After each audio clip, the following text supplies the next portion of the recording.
La Farsa De Navidad, Cómo una mentira sobre dinero reveló quién soy para mi familia. La Navidad que lo cambio todo mi lamo eran, tengo 33 años, y solía amar la Navidad. Para mí, no se trataba de los regalos o la comida, sino de la única poca del año en que todos en mi familia actuaban como si on se soportan.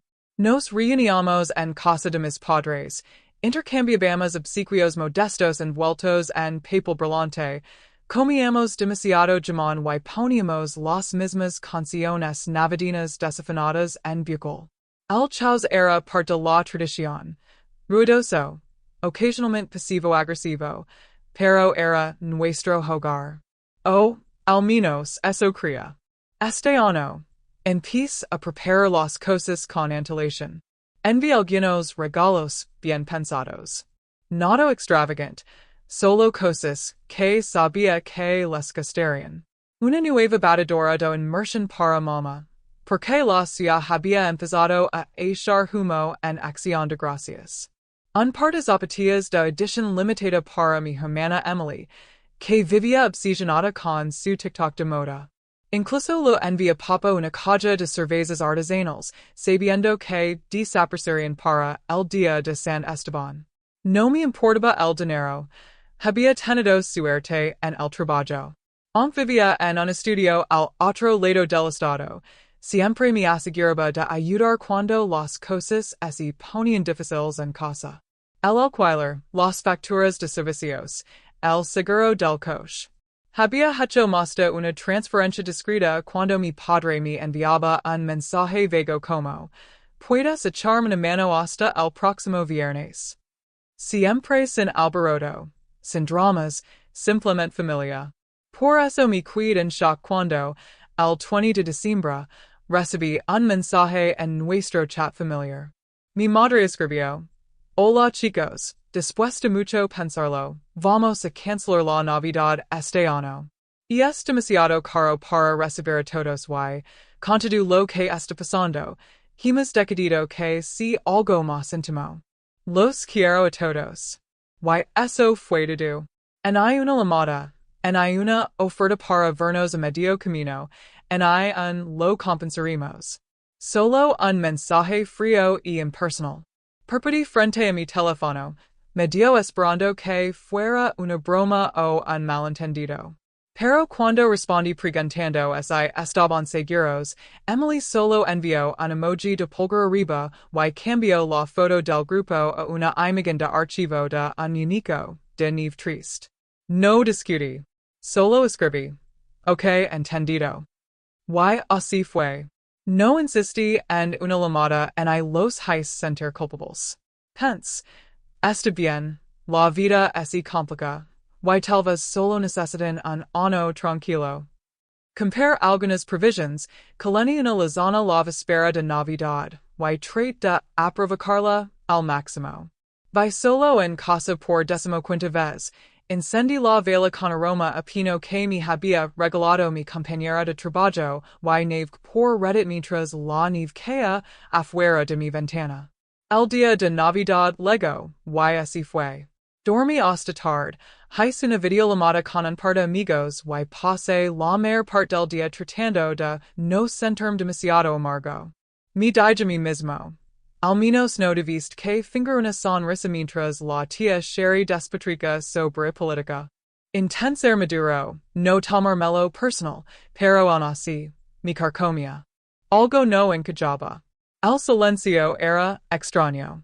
La verdad revelada no fue hasta alrededor de las 8 p.m. de esa noche cuando mi teléfono vibró con una notificación de Instagram. Emily había iniciado una transmisión en vivo. Por curiosidad, o quizás por una retorcida esperanza de que solo estuviera bebiendo vino sola y aburrida, hice clic. El estómago se me revolvió. Estaba en la casa de mis padres. La misma casa que me había ofrecido a decorar solo 2 semanas antes.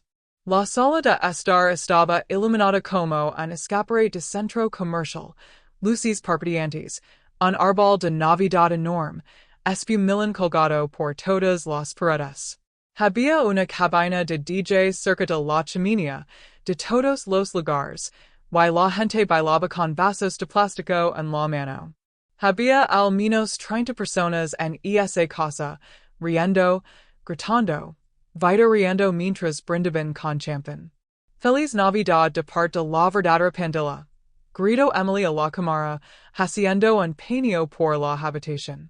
Reconocí a mis primos, tias y tíos, incluso a Jared, que estaba con la cara roja y arrastrando las palabras.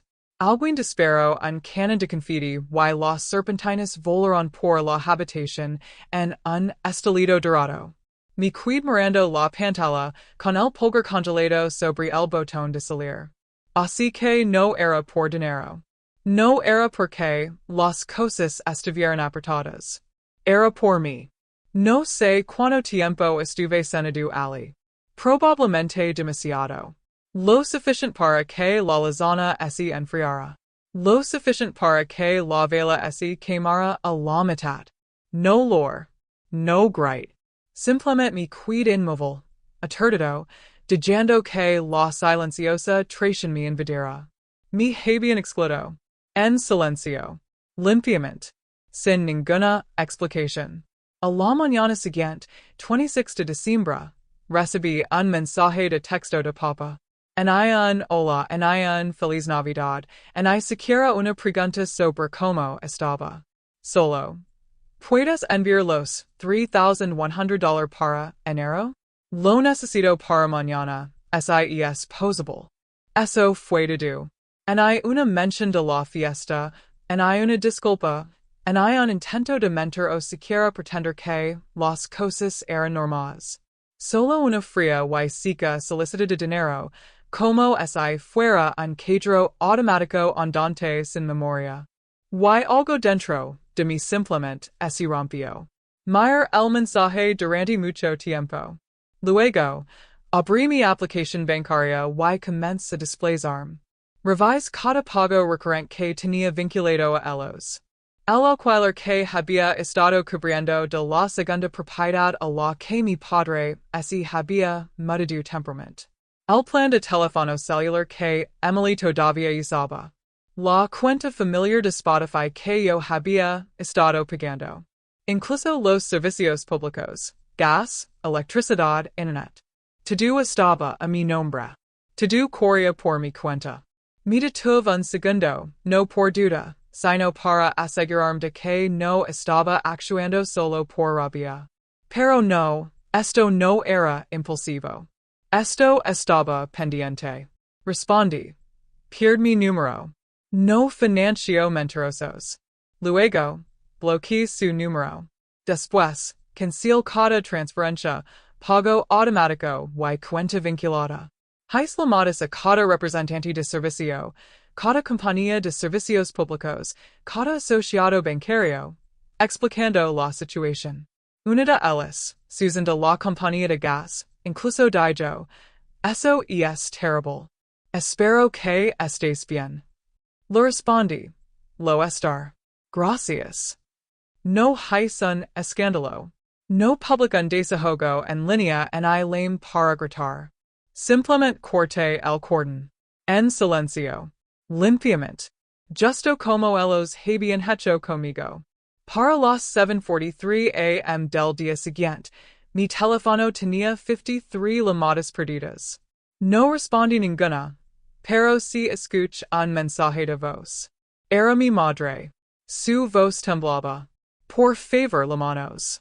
Ha habido un malentendido. Solo, por favor, llama. No por el mensaje.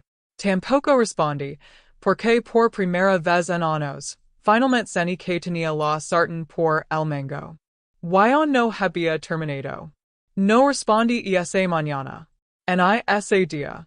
En siquiera al día siguiente. Cada pocas horas, mi teléfono vibraba.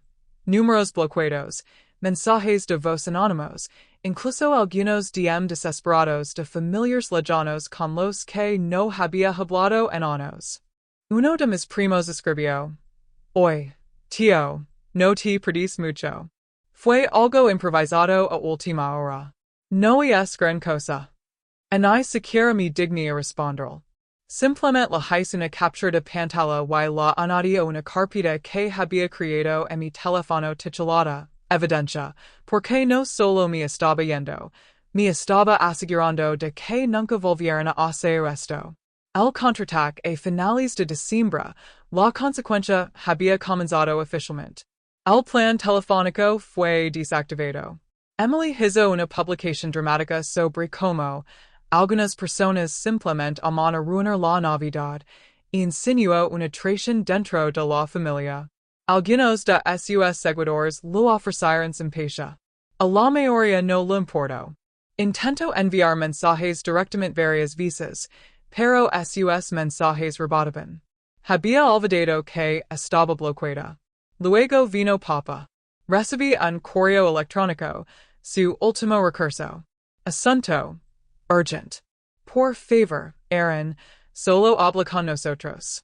Era largo, divagante, lleno de phrases como siempre has sido sensible y estás exagerando las cosas. No menciono la mentira, no menciono la fiesta, solo digo que estaban en una situación financiera muy difícil en ese momento y que confiaban en mí para que estuviera allí para ellos, como siempre. Firmo con. Todavía eres nuestro hijo. La familia es lo primero. Casi me río. Así que ahora la familia es lo primero? Ser el correo sin responder, pero algo de esa última frase así me quedó grabado. La familia es lo primero. Seguía escuchándola una y otra vez, como un eslogan que solo habían recordado después de que las cosas dejaran de salir como ellos querían. Y tal vez todo habría terminado allí, solo la tranquila satisfacción de cortar el salvavidas que asumían que siempre estaría allí. Pero entonces, mi banco marcó un intento de inicio de sesión inusual. Al principio pensé que era un intento de phishing, pero después de una llamada rápida, confirmaron que alguien había intentado acceder a mi banca en línea desde un dispositivo conocido, un viejo iPad que había dejado en la casa durante una visita hace 2 años. No lo había dado importancia en ese momento, pero nunca había cerrado sesión. Mir el informe en mi pantalla. Alguien había intentado 3 veces cambiar la contraseña. Sabía exactamente quién era. A la mañana siguiente, conduj hasta allí. No lame con antelación. No les advertí. Simplemente me present. Su casa se veía exactamente como siempre. Las luces navideñas en colgaban, quedas y medio muertas estas alturas, con un Papa Noel de plástico desplomado de lado en el césped. Aparca al otro lado de la calle, y me quedé sentado un momento. Las ventanas estaban a oscuras. En hay risas, en hay música, solo silencio. Lame al tambor una vez. Nadie respondió. Luego, llamé a la puerta. Finalmente, la puerta se abrió. Mi padre estaba allí, con una sudadera arrugada, el pelo despeinado, los ojos cansados como si no hubiera dormido en días. Aaron, dijo, como si no pudiera creer que yo fuera real. ¿Dónde está el iPad? Preguntó. Perpetuo. ¿Qué? ¿El que dejé aquí? ¿Dónde está? Se removió. No lo sé. Quiero decir, no lo hemos usado. Quizás Emily. Ahoratello le dije. Sé que alguien intentó acceder a mi banco desde ese dispositivo 3 veces. Abrió la boca y luego la cerró. Estoy aquí para recogerlo y luego he terminado, para siempre. No discutió, solo se dio la vuelta y entró de nuevo. Entré detrás de él, solo por un segundo, el tiempo suficiente para ver las secuelas. La casa era un desastre. Basura de la fiesta en la cocina, botellas vacías en la encimera. El ambiente era diferente ahora. Muerto, agotado. Cualquier alegría que hubieran fingido para Instagram se había sacado en el momento en que el dinero desapareció. Emily bajó las escaleras mientras yo me iba. Parecía haber estado llorando. Abrio la boca, probablemente para solta una disculpa medias o una excusa, pero no deje de caminar. Ya no me importaba. Agar el iPad de la mesa de la sala y salí. Espera, Aaron, podemos hablar? Me llamo. Solo 5 minutos, por favor. Mi jair en la puerta. Lestis 5 años, dije. Estamos a mano. Me fui. Subí al coche y no me atrás. La paz después de la tormenta de vuelta en casa, restablecí todas las contraseñas, deshabilé todos los dispositivos y llamé a mi amigo abogado, no para demandarlos, sino para poner algunas cosas por escrito. Quería que todo fuera hermético. Sin forma de que así volvieran a calar. Sin lagunas. Unos días después, recibí otro correo electrónico. Asunto. Disculpa. Este era más corto, solo unas pocas líneas. Mi madre esta vez. Cometemos un error. Pensamos que siempre nos perdonarías. No nos dimos cuenta de lo lejos que te habíamos empujado. Lo siento. Todos lo sentimos. Por favor, hay alguna posibilidad de que podamos hablar, escuchar esta vez. Lo prometo. No respondí. No por despecho, sino porque a veces el silencio es el único lenguaje que la gente así entiende. No necesitaba venganza en el sentido tradicional. No necesitaba humillarlos o gritarles a la cara. Solo necesitaba que sintieran lo que es perder algo que nunca pensaran que podría irse. Y a juzgar por el silencio que siguió, lo hicieron. Enero pasó como un borrón de mañanas frías, y tardes tranquilas. Mi consentir en el trabajo, evite las redes sociales y mi esfuerzo por centrarme en mí mismo. Al principio fue extraño. Este silencio. No había mensajes de texto constantes pidiendo una pequeña ayuda o mensajes pasivo-agresivos sobre lo poco que los visitaba.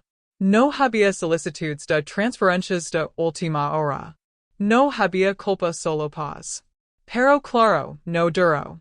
La primera grita vino de la tía Meredith. Llamó desde un número que no reconocí. Y cuando respondí por curiosidad, su voz se escuchó tensa y afilada, como si hubiera estado conteniendo. Aaron, dije, solo llamó para decir que estoy decepcionada. No respondí. Esperé. Lo que sí que pasó entre tú y tus padres es una cosa, continuó. Pero no le das la espalda a la familia, especialmente cuando están pasando por un mal momento. Mantuve mi tono uniforme. Meredith, ¿te dijeron por qué dejé de ayudar? Hizo una pausa. Dijeron que tuviste un berrinche por no haber sido invitado a una fiesta de última hora, que estás exagerando las cosas. Salt un suspiro lento. También te dijeron que he estado pagando su alquiler durante casi 3 años, que he cubierto la factura del teléfono de Emily, el gas de papa y las entregas de comestibles de mamá mientras ellos publicaban selfies con champán. Otra pausa. Más larga esta vez. Bueno, murmuró, incluso eso es cierto, no justifica cortarlos por completo. No los corté, dije. Ellos eligieron explorar. Yo simplemente lo acepto. Suspiro. Aaron, eres mejor que esto. No, dije en voz baja. Solía hacerlo, pero ser mejor solo me hacía útil. Ahora he terminado. Colgó antes de que pudiera responder. No sentí ira. No sentí tristeza. Me sentí limpio. Pero no habían terminado. 2 días después, al regresar del trabajo, encontré un sobre manuscrito metido en el marco de mi puerta. Era de mi madre. Dentro había una carta de 4 páginas. La había escrito en cursiva, supongo que para que se sintiera personal. Comenzaba con una disculpa dolorosa. Admitía que no debieran haber mentido sobre la cancelación de la Navidad. Confieso haber dejado que Emily tomara las riendas y no haber querido provocar problemas insistiendo en que me invitaran. Dijo que sabían que me enfadaría, pero pensaron que lo entendería con el tiempo. Lo que más me impactó fue una sola línea a mitad de la carta. No pensemos que te deliria tanto. Asumimos que ya estarías acostumbrado. Mi quid mirando esa phrase hasta que la tinta ese barro. ¿Acostumbrado? Como si fuera normal, como si ser excluido fuera un papel que debería haber aprendido a aceptar. No termin la carta. La volví a doble. La deslice en el sobre y la coloque en el cajón de la cocina con algunas otras cosas que guardaba de ellos. El cajón que ya no abría. Esa noche, recibí otro mensaje de voz. Esta vez no era una súplica. Era papa. Su voz era tensa, controlada, como se ponía cuando las cosas no salían como él quería. Ya dejaste claro tu punto, dijo. Lo entendimos. Estás molesto. ¿Quieres darnos una lección? Bueno, felicidades. Todos están hablando. Tu tía está furiosa. Tu hermana está humilada. Y tu madre no ha dormido en días. Una pausa. Pero no crees que eres mejor que nosotros, Aaron. No lo eres. Solo estás amargado. Siempre lo has estado. Y cuando esta phase terminará, volverás arrastrando, como siempre haces. Colgo. No por el mensaje de voz. Lo volví a escuchar una vez, luego otra. Y luego lo guard, porque eso era todo. Eso era lo que eran. And I las cartas larosas, and I las falsas disculpas de Instagram, and I los DM vagos de familiars lejanos. Ese mensaje, y ese era la esencia.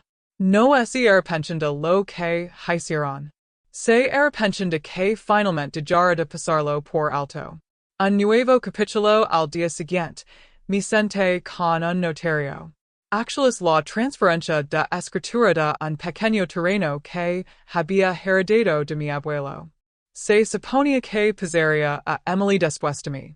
Papa lo había arreglado así hace años, insistiendo en que se quedara en la familia, pero ahora estaba a mi nombre, propiedad total. Firmé la nueva documentación, transfiriéndolo a una organización benéfica infantil local que construye viviendas para jóvenes. No lo hice por despecho. Lo hice porque quería reescribir la historia. Y esa tierra, ese espacio, no merecen tocarlo. En cambio, que algo bueno saliera de ello.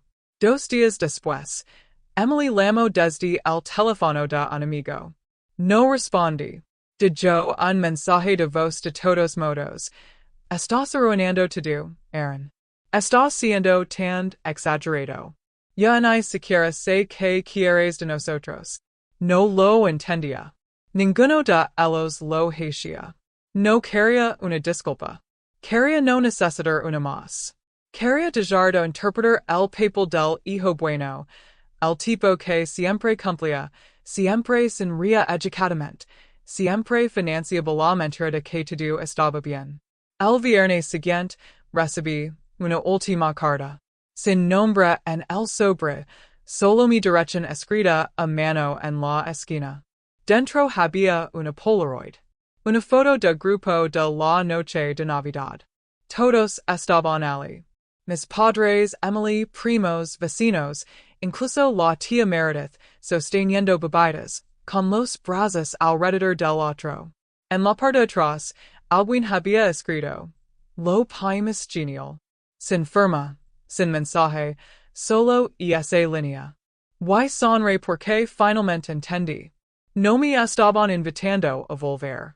Me estaban burlando, intentando avergonzarme por haberme perdido su diversión, intentando hacerme sentir pequeño por elegir la distancia en lugar de la disfunción. Pero la verdad que esa foto me decía todo lo que necesitaba saber, porque significaba que no lo habían superado. Todavía estaban pensando en mí, todavía intentando demostrar algo, todavía luchando por finger que no me extrañaban. La foto es cuidado en la encimera de mi cocina durante una semana. No la tiré de inmediato. La dejé allí, boca abajo, medio curioso por si enviarían otra. No lo hicieron. Y durante los días siguientes, algo extraño comenzó a establecerse en mí. En I rabia, en I siquiera tristeza, sino una extraña especie de paz. Como si hubiera salido de una niebla en la que no sabía que había estado viviendo. Por primera vez en mi vida adulta, era completamente libre. Sin rescates de última hora, sin disculpas falsas, sin preguntarme por qué siempre sentía que era el que cargaba con el peso de las decisiones de los demás. Y una vez que esa niebla se disipó, pude ver el patrón claramente. No era solo la Navidad o el alquiler o alguna transmisión en vivo de Instagram. Eran años. Años de ser su red de seguridad, su chivo expiatorio, su saco de boxeo emocional. Cada vez que las cosas salían mal, yo era el amortiguador. Cuando papa se peleó con un casero, yo pagué el depósito. Cuando Emily se quedó en números rojos por tercera vez, lo envié discretamente en regalo. Cuando mamá quiso sorprender a todos con un crucero de cumpleaños para las abuelas pero no podía cubrir todos los costos, yo me encargo. Nadie dijo gracias realmente. Y ahora que el pozo se había secado, estaban luchando porque no solo me extrañaban a mí. Extrañaban la versión de mí que habían moldeado. La que nunca decía no. Pense mucho en cómo quería terminar las cosas. No solo alejarme, sino cerrar la puerta de una manera que fuera final, innegable y irreversible. Abrí mi portal. Entré en mis archivos y abrí la hoja de cálculo de Google compartida que había estado usando durante años para rastrear todos los pagos que les había enviado. Cada transferencia de alquiler, cada regalo que pagué, cada favor disfrazado de solo ayudar. $1,750 para los frenos de Emily. $950 para el deducible de la cirugía ambulatoria de mamá. $8,400 en alquiler durante 27 meses. $312 para la reparación del coche de alguien. Todavía no estoy seguro de quién. Lo sum to do. El total final. $38,076. Mi quid mirando ese número. Casi $40,000. Y nunca pedí que me lo devolvieran. Así que decidí cambiar eso. No por el dinero, sino por el mensaje. Escribí una carta, una reel, impresa y firmada. Y envié copias a todos ellos. Mama, Papa, Emily y Meredith. Todos los actores clave en esta retorcida pequeña actuación que llamaban familia. Esto es lo que decía, a quien le concierne. Usted saben quién son. Esto no es una disculpa ni una súplica de reconciliación. Esto es una declaración de hechos. Durante los últimos años, he apoyado económicamente a esta familia de maneras en que nadie debería haber esperado. Lo hice en silencio, sin resentimiento y siempre con la creencia de que estaba haciendo lo correcto. Y esa creencia fue un error.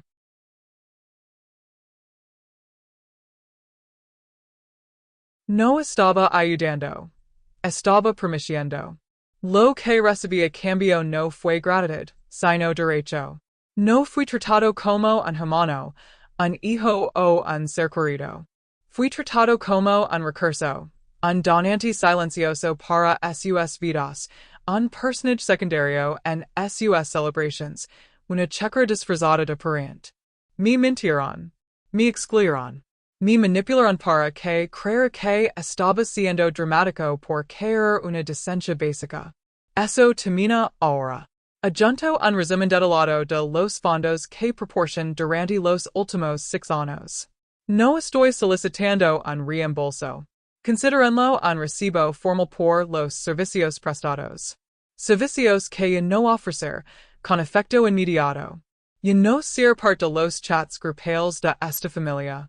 Ya no cubrir ningún gasto, deuda o emergencia.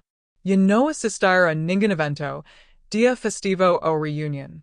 Ya no hablar de mí como el que les dio la espalda. No lo hice. Usted serán la puerta primero. Por favor, no me contacten a menos que si para reconocer esta carta y asumir la plena responsabilidad de sus acciones, sin excusas, sin manipulations y sin esperar nada a cambio. He cambiado las cerraduras de cada puerta por las que salían colars. Sugiero que hagan lo mismo con sus propios hogares y sus propios corazones. Atentamente, eran adjunt el registro detallado de pagos y los envíos certificados. Paran 2 semanas. Silencio. Luego, un solo correo electrónico de mama. Asunto. Solo una cosa. Decía. Ley tu carta. No estoy de acuerdo contigo, pero entiendo tu punto. Solo desearía que lo hubieras dicho antes. Podríamos haberlo arreglado. Eso fue lo más cercano que obtuve una disculpa, pero no respondí porque no podíamos haberlo arreglado. Solo ellos podrían haberlo hecho, y eligieron no hacerlo, una y otra vez. Así que es algo que debí haber hecho hace mucho tiempo. Mi mud. Encontré un nuevo apartamento en una nueva ciudad, más grande, más luminoso. Con un segundo dormitorio que planeaba convertir en un estudio de arte. Volví a pintar. Me reencontré con amigos de la universidad que no había visto en años. Fui a terapia. Reservé un viaje en solitario a Portugal. Viví. Y una mañana a fines de primavera, mientras regresaba del mercado de agricultores con café fresco y una bolsa de mandarinas, mi teléfono vibró con un número desconocido. Lo dejé sonar. Sin mensaje de voz, sin texto, y no me importó, porque sabía que seguían persiguiendo la versión de mí que habían creado. Pero yo, finalmente, me había convertido en la versión de mí que quería ser. El tipo que conoce su valor. El tipo que sabía que el silencio no es debilidad, es claridad. El tipo que no persigue a la gente que solo recuerda su nombre cuando las facturas están vencidas.